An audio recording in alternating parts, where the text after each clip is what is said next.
les thématiques, comme l'a dit Michel Peraldi tout à l'heure, changent très vite. Les chiffres aussi changent très vite, les points de vue changent très vite. J'ai essayé d'apporter dans ce dernier atlas un regard du Sud aussi, puisque le Sud est particulièrement émergent dans cette thématique migratoire. Donc je vais vous expliquer un petit peu la dynamique des migrations internationales à partir des cartes, de quelques cartes de l'Atlas. Je ne vais pas tout vous montrer, mais simplement pour vous donner un petit peu une idée de ce qui est en train de se passer actuellement. Ça, c'est une carte qui montre la dynamique des flux migratoires dans le monde, sachant qu'aujourd'hui, on a environ 240 millions de migrants internationaux. Donc les migrants internationaux, ce sont ceux qui sont nés dans un pays et qui physiquement ont fait le voyage et vivent dans un autre pays que le leur. Ça, c'est la définition des Nations Unies, également des instituts de statistiques. Ces migrants ne sont pas nécessairement étrangers, parce que les étrangers, certains d'ailleurs n'ont pas migré, et certains de ces migrants sont des nationaux étant nés dans un autre pays que celui où ils vivent, ou alors des gens parfois qui ont pris la nationalité du pays d'accueil. Ce qui fait que le chiffre des migrants est toujours supérieur à celui des étrangers. Alors ce qu'on voit sur la carte, c'est que en fait, la migration, ça concerne le monde entier. Si on avait regardé une carte il y a 30 ans, on serait aperçu qu'il y avait peu de pays d'accueil, peu de pays de départ. Aujourd'hui, le monde entier est entré en migration. Et ça, c'est quand même très nouveau. Le nombre des migrants internationaux a été multiplié par 3 en 40 ans. Il y a 40 ans, on avait à peu près 75 millions de migrants. Au début des années 2000, on était autour de 120 millions et aujourd'hui, on est déjà en 2012 près de 240 millions de migrants. C'est pas beaucoup parce que les migrants internationaux, c'est 3% de la population mondiale, 3% seulement. Les plus pauvres ne sont pas encore partis. Et un autre élément également très important, c'est que les plus pauvres sont très stables en réalité, parce que pour migrer, il faut avoir un projet, il faut avoir un peu d'argent, il faut avoir des réseaux, etc. Et donc, quelles que soient les circonstances, les plus pauvres sont les moins mobiles. Ça, c'est très important à avoir à l'esprit. L'autre chose importante, c'est qu'il y a beaucoup plus de migrants internes. On a, outre ces 240 millions de migrants internationaux, 740 millions de migrants internes. Aujourd'hui, on parle beaucoup des déplacés environnementaux, c'est un sujet très à la mode, mais ce seront surtout des migrants internes. Et l'autre élément, c'est qu'en Chine, aujourd'hui, il y a 240 millions de migrants internes. Donc il y a autant de migrants internes en Chine que de migrants internationaux à l'échelle de la planète. Donc ça, c'est pour avoir quelques chiffres. L'autre élément très important, c'est que ces migrations qui sont mondialisées, comme on le voit, elles sont aussi régionalisées. C'est-à-dire qu'en fait, le monde se découpe en systèmes migratoires. Une notion qui avait été mise en avant par un chercheur américain qui s'appelle Douglas Massey et qui a été reprise ensuite dans toute une série de travaux, notamment le département de la population des Nations Unies par Madame Zlotnick, la notion de migration system migratoire. Ce qui veut dire que, en fait, il y a une offre, une demande de travail, mais aussi des complémentarités géographiques, des liens transnationaux qui ont été construits, linguistiques, culturels, historiques, etc. Et tout ça, ça constitue un système migratoire. Les migrants ne vont pas n'importe où, dans n'importe quel pays, ils vont là où un système migratoire, un réseau de migration s'est construit. Et aujourd'hui, malgré la mondialisation, la plupart des migrants migrent dans leur système migratoire. Je voudrais juste vous montrer d'autres cartes. La Méditerranée. Donc ça c'est... Oui, j'insiste beaucoup là-dessus parce qu'on voit la notion de système migratoire. Même si tous les pays de l'Europe du Sud sont devenus en 20 ou 30 ans des pays d'immigration, l'Italie, l'Espagne, le Portugal, la Grèce, ils n'ont pas les mêmes migrants. ils n'ont pas les mêmes nationalités parce que ça correspond soit au voisinage, soit aux liens qui ont été construits par telle ou telle nationalité à l'égard du pays d'accueil. C'est-à-dire que, par exemple, vous ne pouvez pas voir de là où vous êtes, mais par exemple, pour le Portugal, l'essentiel des migrations est constitué par des pays de langue et d'origine portugaise. Brésil et anciennes colonies portugaises, et puis aussi des nouvelles migrations introduites par le tourisme et les seniors au soleil, notamment des accords de main-d'œuvre avec des pays de l'Est, comme l'Ukraine, la Pologne. Si on regarde l'Espagne, l'essentiel de la migration, c'est à la fois les Marocains, à cause de la proximité géographique, mais aussi les pays de langue espagnole, donc pour l'essentiel l'Amérique latine, donc, mais aussi quelques autres nationalités, comme les Roumains par exemple, les Ukrainiens, à cause des secteurs d'activité qui pendant longtemps ont manqué de main-d'œuvre. Aujourd'hui, c'est plutôt les Espagnols qui vont travailler à l'étranger dans certains pays émergents. En Italie, on a un reflet de toute la mondialisation des migrations qui s'est produite depuis ces 25 dernières années. En Grèce, on a essentiellement des migrants qui viennent bien sûr, qui font le tour parfois par la Grèce pour entrer en Europe venant d'Afrique, mais surtout des gens de l'Est. Parce que la Grèce n'avait aucune frontière commune avec l'Union européenne jusqu'en 2004, et donc l'essentiel des migrations, ça a été des voisins, c'est-à-dire les Bulgares, les Albanais, les Géorgiens et quelques autres nationalités, aussi bien pour travailler que pour le tourisme. Les Russes y sont nombreux. Parmi les éléments qui font changer aujourd'hui la physionomie des migrations, il y a bien sûr l'évolution démographique. On a des pays qui vieillissent, ça a été mis en avant notamment en 2000 par le rapport du département de la population des Nations Unies qui s'appelait Migration de remplacement. Et puis on a également donc toute une série d'évolutions démographiques. Je ne suis pas démographe, mais je vous en parlerai très brièvement. Tout d'abord, on voit tout ce qui est en vert, donc le vieillissement démographique de certains pays européens, mais aussi en Russie, mais aussi au Japon, etc. On a des pays qui sont en situation de transition démographique, dont les pays du Maghreb, c'est-à-dire le passage rapide en une génération de familles dites traditionnelles avec 5-6 enfants, et puis ensuite, le remplacement simplement des générations, 2,2 à 3 enfants par femme, ce qui est la situation de l'ensemble du pourtour méditerranéen, un peu moins pour l'Égypte et surtout les Palestiniens, mais pour le reste, on est dans une situation de transition démographique. Et puis l'Afrique subsaharienne qui continue à avoir un comportement traditionnel en termes de démographie. Donc le résultat de cette situation, c'est que, les migrants de demain seront très différents des migrants aujourd'hui, puisque les pays en transition démographique enverront moins de gens à l'étranger s'ils sont employés chez eux. Le deuxième élément, c'est le vieillissement accéléré de certaines régions du monde. En Europe aujourd'hui, l'âge médian, c'est-à-dire l'âge qui sépare en deux la population, égale, en deux parties égales, de façon chiffrée, c'est 40 ans. Donc il y a autant d'Européens de plus de 40 ans que de moins de 40 ans. Dans les pays de la rive sud de la Méditerranée, c'est 25 ans. Il y a 50% de la population ici, par exemple, à moins de 25 ans. En Afrique subsaharienne, c'est 19 ans. Donc là, on voit le décrochage en termes d'âge de ces populations, sachant que le vieillissement est un facteur aussi de migration.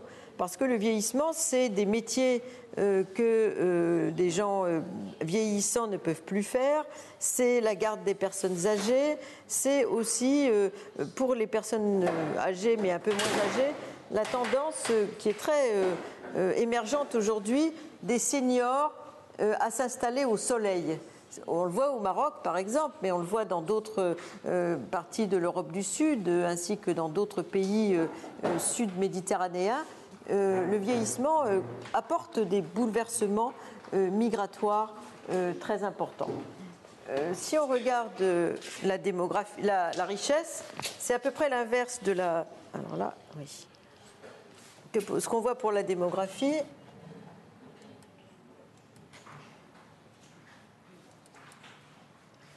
On pourrait presque inverser cette carte par rapport à l'autre et on voit que là où il y a des grandes différences de richesse, il y a aussi beaucoup de migration. La migration, c'est une façon rationnelle pour les migrants de diminuer les inégalités et donc les grandes lignes de fracture en termes de richesse et de pauvreté sont aussi des grands lieux de passage et de mort en termes de migration. La frontière entre le Mexique et les États-Unis, entre l'Europe et la rive sud de la Méditerranée. À l'intérieur de l'Afrique, vous voyez aussi qu'il y a des fractures importantes qui expliquent d'ailleurs ce qui est en train de se passer au Maroc, par exemple, avec les migrations subsahariennes. L'Europe, l'Union européenne et les pays qui ne font pas partie de l'Europe, le Japon, l'Australie et leurs voisins, toutes ces régions de fracture sont des régions de très grande mobilité. Alors, parmi les éléments qui expliquent ces migrations, il y a d'une part les conflits qui ont amené des quantités de réfugiés dans le monde. Aujourd'hui, on a une quarantaine de personnes déplacées, quarantaine de millions de personnes déplacées à l'échelle mondiale, ce qu'on appelle les migrants forcés, mais seulement 10 millions d'entre eux ont le statut de réfugiés au sens de la Convention de Genève. Alors il y a d'autres statuts, par exemple les Palestiniens ont un autre statut, on a des gens qui ont des protections temporaires dans les pays d'accueil, parfois aussi dans les pays d'origine. On a également ce qu'on appelle l'asile interne, etc. Enfin, tout ça, ça fait 40 millions de personnes et donc en vert, les pays d'accueil sont en partie des pays du Nord, mais pas seulement. Les grands pays d'accueil aujourd'hui, ça a été la Syrie, mais c'est aussi la Turquie, c'est l'Iran, c'est le Pakistan qui ont accueilli l'essentiel des migrations des crises du Proche et du Moyen-Orient. Donc certains pays africains produisent mais aussi reçoivent des réfugiés de façon assez importante, comme on peut le voir sur la carte. Et donc, le Sud, en gros, aujourd'hui, est le principal pôle d'accueil des migrants forcés dans le monde, même si ils ne leur donnent pas tous le statut de réfugié, parce que beaucoup de pays du Sud ne sont pas signataires de la Convention de Genève. Aujourd'hui, il y a 50 pays sur 193 qui n'ont pas signé la Convention de Genève sur les réfugiés, qui ne donnent pas le statut de réfugié, mais qui les accueillent quand même. Aujourd'hui, il y a presque autant de migration sud-sud que de migration sud-nord. Et ça, c'est une chose qui est révolutionnaire par rapport au sens des migrations, parce que d'abord, ça a été les migrants du Nord, comme l'Europe, qui sont partis au Sud pour la conquête, les missions, la colonisation, le commerce, le peuplement. Ensuite, ce sont les migrants du Sud qui sont allés au Nord. C'est encore vrai, ils sont à peu près 120, 130 millions. Mais aujourd'hui, on a à peu près 90 millions de migrations Sud-Sud. Et ça, c'est un phénomène nouveau, auquel on n'est pas encore préparé, auquel les pays d'accueil eux-mêmes ne sont pas préparés. Et dans le contexte actuel, cette carte, elle correspond surtout au trafic des personnes compte tenu de la fermeture des frontières du Nord, comme vous pouvez le voir, puisque les grands pôles sont les pôles Australie, Europe, États-Unis, etc. Les frontières ayant été fermées pour l'arrivée dans ces grandes régions du monde, eh bien, il y a une économie de la frontière, une économie du passage très florissante qui se traduit par les passages, disons, illégaux de sans-papiers, pour l'essentiel. Ceci dit, ce qui est en train de changer, et on l'a évoqué tout à l'heure, c'est que les pays du Sud, aujourd'hui, sont souvent pressés par les pays du Nord, mais aussi par leur propre logique étatique, de fermer leurs frontières. Donc les trafics qui existent au Nord existent aussi au Sud, et les pays qui sont entre les deux, comme par exemple le Maroc et beaucoup d'autres, comme la Turquie, comme le Mexique, sont à la fois des pays de départ, des pays d'accueil et des pays de transit. Et donc c'est une situation complexe à gérer, comme on le voit. Et en fait, le régime des frontières, mais ça ce serait peut-être un autre exposé, le régime des frontières reflète en réalité la direction des migrations. Alors qu'aujourd'hui, et c'est ce qui s'est passé depuis ces 30 dernières années, dans le monde, et particulièrement ces 20 dernières années avec la chute du mur de Berlin, c'est qu'il y a eu une sorte de généralisation du droit de sortie. Ça, c'est complètement... Alors bien sûr, il y a des visas, c'est compliqué, mais presque tous les pays ont compris l'intérêt qu'ils avaient, les pays de départ, à faire sortir leurs migrants. Les migrants, ça rapporte beaucoup d'argent. 151 milliards de dollars envoyés chaque année par les migrants dans leur pays d'origine. C'est 3 fois l'aide publique au développement. Donc les pays de départ ont compris l'intérêt qu'ils avaient à faire sortir les gens de chez eux et à recevoir bien sûr des transferts de fonds. Et en même temps, les frontières pour l'arrivée sont devenues de plus en plus fermées. Donc on est dans la configuration inverse de celle qu'on avait dans le passé. Aujourd'hui, il est facile de sortir, mais difficile d'entrer. Autrefois, il était difficile de sortir de chez soi, mais il était facile d'entrer quelque part, y compris pour les migrants des années 70 vers la France, par exemple, où on allait chercher les gens ici au Maroc pour les faire travailler dans les mines, dans les usines et dans l'agriculture, par exemple. Donc aujourd'hui, l'entrée est devenue plus difficile, mais avec des régimes très différents selon qu'il s'agit de migration sud-sud, sud-nord, nord-sud, nord-nord. Un autre élément qui a beaucoup changé depuis ces dernières années, c'est la tendance à la diasporisation des migrations. C'est-à-dire que de plus en plus, c'est particulièrement vrai pour les Indiens et les Chinois, mais c'est vrai pour beaucoup d'autres groupes, entre autres pour les Marocains et les Turcs en Europe. En fait, les Indiens, c'est 30 millions de personnes dans le monde. Alors comme on le voit, ils sont plutôt régionalisés, c'est-à-dire qu'ils sont très présents dans la région du subcontinent indien, mais ils sont aussi dans le monde entier.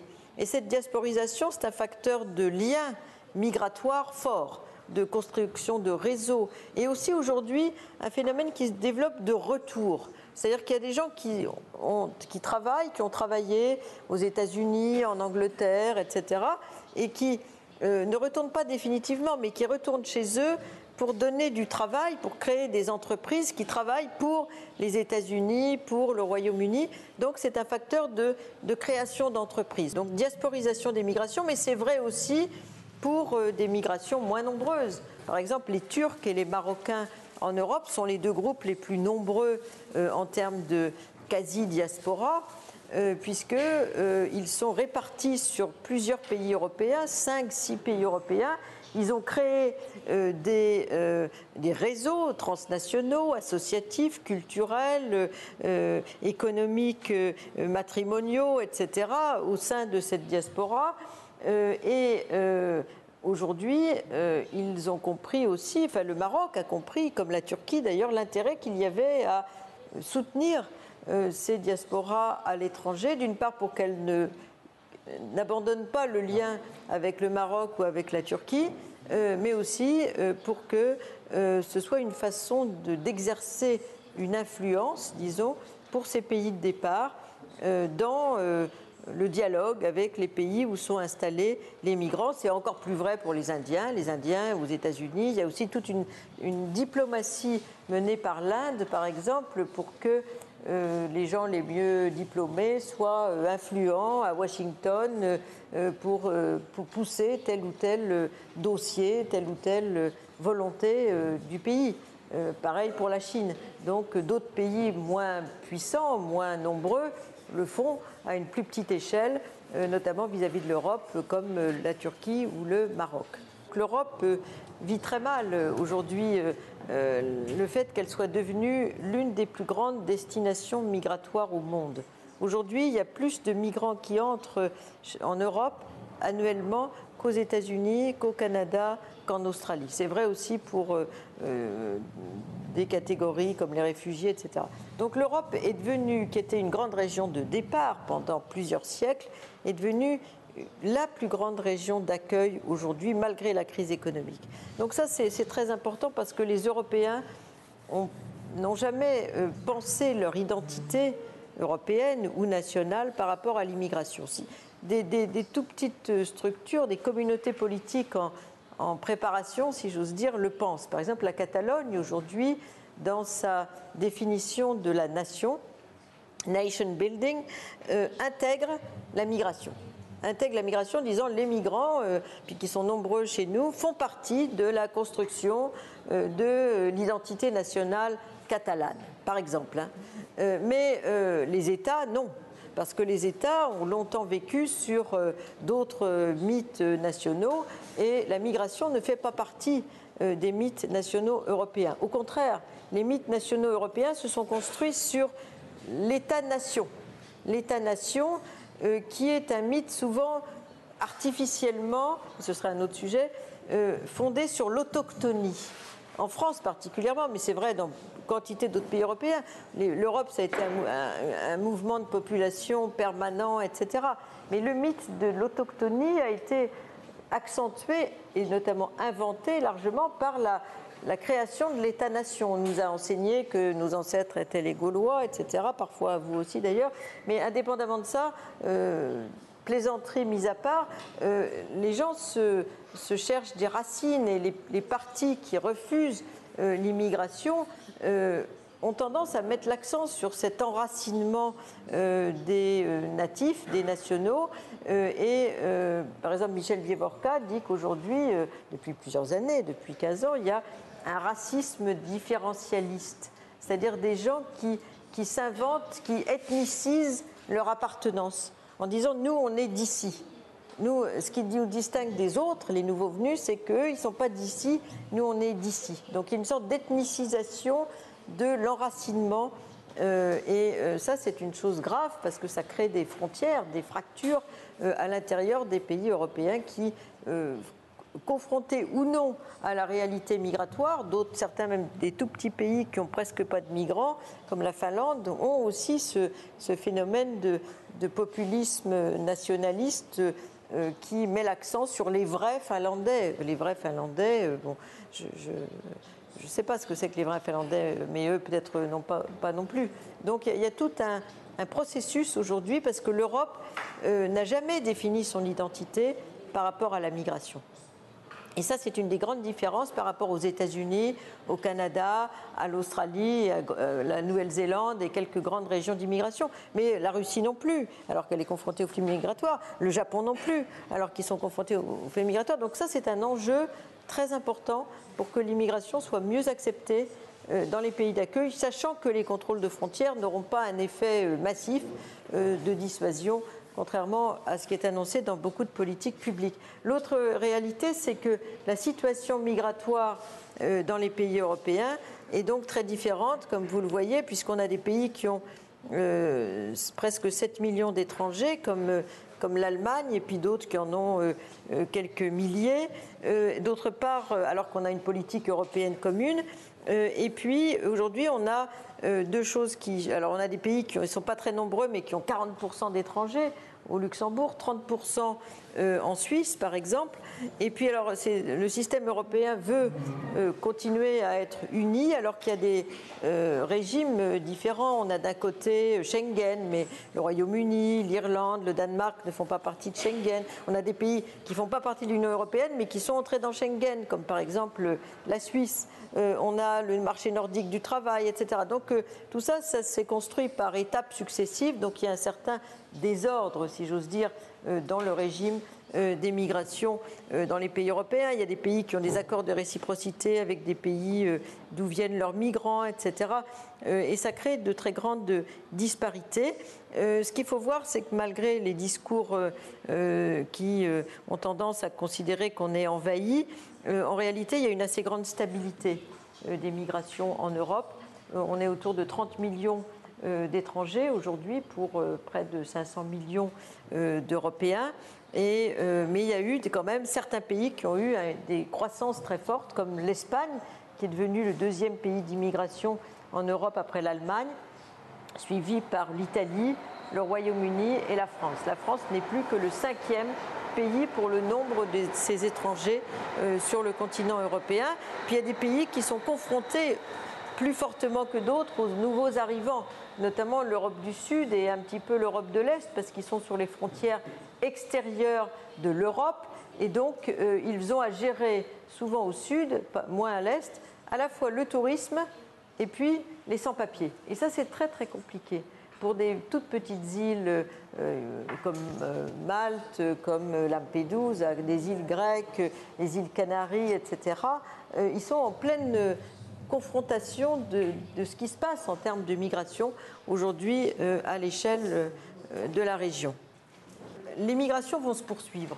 Le phénomène dans lequel on est n'est que finalement l'évolution d'un phénomène qui a commencé dans sa dimension globale depuis 20 ans et qui va se poursuivre parce que les facteurs de la migration persistent. Et parmi ces facteurs, on a d'une part l'accroissement de l'urbanisation à l'échelle de la planète. Le continent, la plupart des continents, et notamment au sud, deviennent de plus en plus urbains. Et par exemple, pour l'Afrique, en un siècle, le continent africain sera passé de 70% de ruraux à 70% d'urbains à l'échéance 2050. Donc ça, c'est un phénomène très très important, parce que la ville, c'est aussi la destination des migrations internes, de l'exode rural, de l'information, de l'entrée dans la société de consommation, et puis disons la proximité avec les passeurs, avec ceux qui sont venus d'une expérience migratoire. C'est le lieu de l'échange des informations sur la migration. Donc ce phénomène d'urbanisation qui concerne le monde entier, comme vous pouvez le voir, surtout l'Asie, mais pas seulement, est un phénomène accélérateur de la migration de façon très nette. Il y a des thèses aujourd'hui qui ont été faites là-dessus, qui analysent Mexico, par exemple. Mexico, c'est une mégapole, il y a 30 millions d'habitants, mais c'est un lieu où le paysan qui vient de l'intérieur, il va d'abord migrer, puis ensuite il va poursuivre son chemin vers l'extérieur, si tout va bien. Et donc, c'est vrai aussi pour beaucoup de... Il y a une thèse qui avait été faite sur Dakar. Par exemple, Dakar est un pôle très important de migration interne, mais aussi internationale. Rabat aussi, une thèse qui a été soutenue à Toulouse en 2011, le montrait également. Donc, cette urbanisation va accélérer le phénomène migratoire parce que les gens ne vivent plus de façon ancestrale et aspirent, ils sont en permanence, les médias contribuent beaucoup à fabriquer aussi le désir de migrer. Ils reçoivent la télévision, le portable, l'Internet, etc. Tout ça, c'est un facteur de vouloir changer de vie. Changer de vie, très important. Non seulement changer de vie, mais ne pas subir éventuellement la fatalité du pays où on est né. Les gens se disent « je suis l'acteur de mon projet ». Et les gens qui migrent, ce n'est pas les plus pauvres, c'est jamais les plus pauvres. C'est des gens, on ne vient plus les chercher chez eux pour travailler, sauf des cas exceptionnels, dans des conditions très difficiles. C'est des gens qui ont un projet de vie et qui veulent réaliser, aller jusqu'au bout, comme ils disent. Aller jusqu'au bout, certains sont prêts à mourir pour ça, aller jusqu'au bout de leur projet de vie parce qu'ils considèrent que chez eux, ça ne va pas assez vite, que c'est toujours la même chose, etc. Et certains ont des emplois chez eux, certains... C'est des gens qui veulent accélérer un peu le temps, si j'ose dire. D'une part, les phénomènes vraiment majeurs à retenir, c'est bien sûr la mondialisation des migrations, mais aussi le fait qu'aujourd'hui, partout, on assiste à l'émergence du Sud. Dans cet atlas, j'ai ajouté 3 chapitres par rapport aux anciennes versions de 2005 et de 2009. Il y en a une qui concerne l'entrée des pays du Sud dans le dialogue sur les migrations. Parce que les pays du Sud, les politiques d'émigration des pays de départ sont aujourd'hui quelque chose d'important, à la fois pour essayer de régler leur propre migration chez eux, chose qu'ils n'ont pas encore fait de façon très élaborée, mais d'autre part pour accompagner leurs propres migrants à l'étranger. Développement de la double tolérance et souvent développement de la double nationalité, facilitation des transferts de fonds, accompagnement associatif des migrants à l'étranger, organisation du culte musulman, en l'occurrence à l'étranger, toute une série de tentatives d'attraction des élites pour qu'elles vivent éventuellement sur plusieurs espaces ou pour qu'elles retournent au pays pour y créer des entreprises. Donc cette politique diasporique est un facteur de prise en compte des migrations comme phénomène national.